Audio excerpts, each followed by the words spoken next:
2022년 2월 19일 연중 제6주간 토요일 제1독서 야고보서 3장 1절에서 10절의 말씀입니다. 나의 형제 여러분, 많은 사람이 교사가 되려고 하지는 마십시오. 여러분도 알다시피 우리는 엄한 심판을 받을 것입니다. 우리는 모두 많은 실수를 저지릅니다.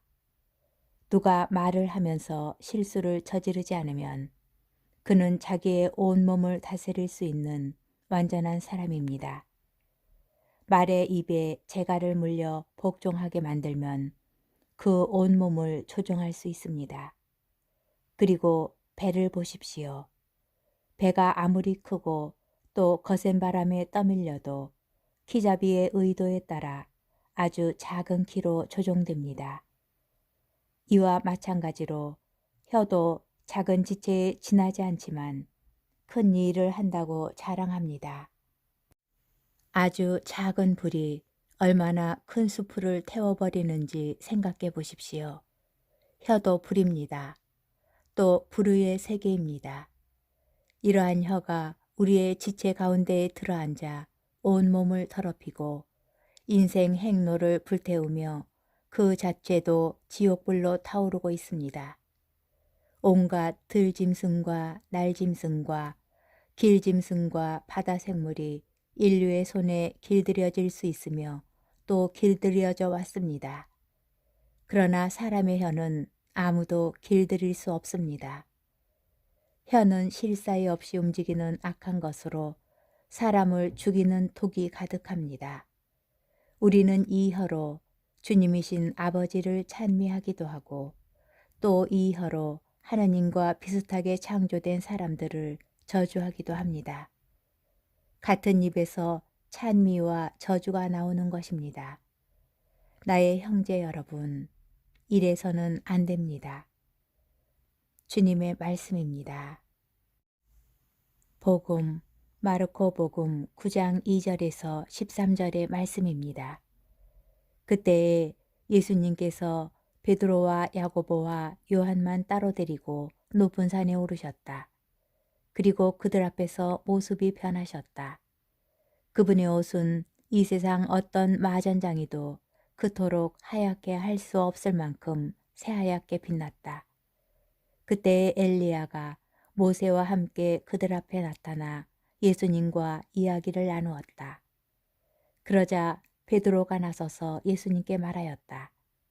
스승님, 저희가 여기에서 지내면 좋겠습니다.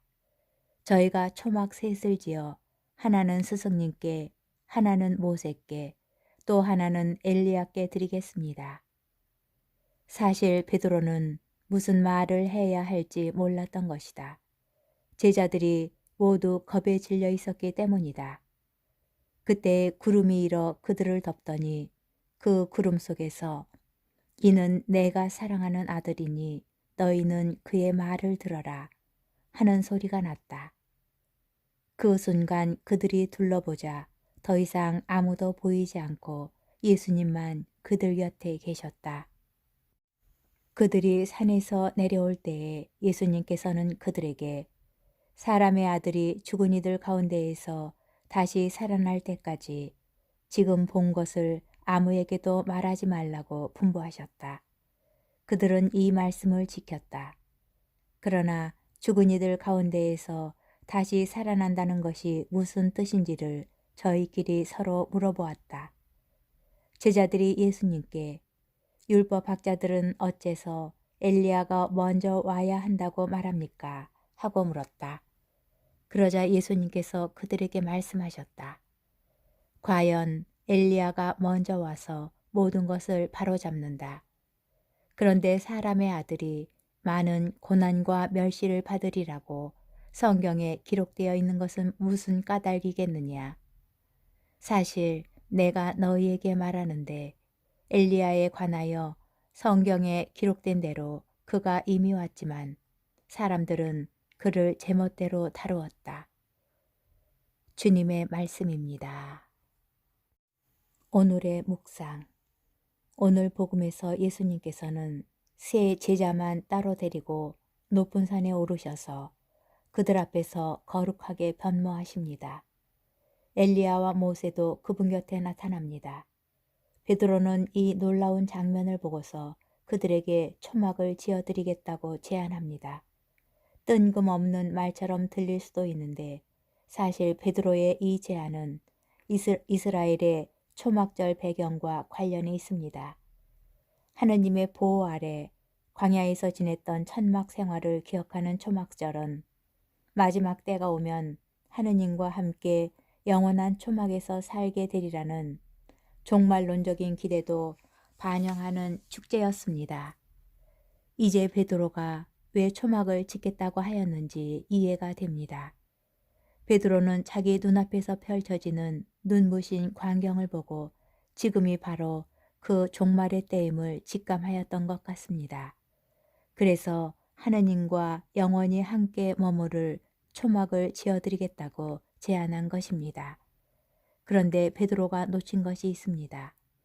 예수님께서는 메시아가 필연적으로 겪어야 할 순환을 강조하셨는데 종말의 때에 이르기는커녕 아직 순환의 때도 오지 않았던 것입니다.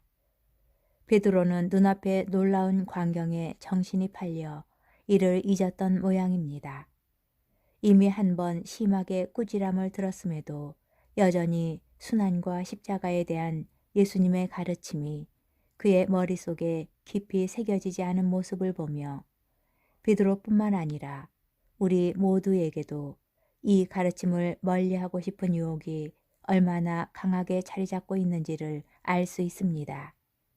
십자가 없이 영광만 있다면 얼마나 좋을까요?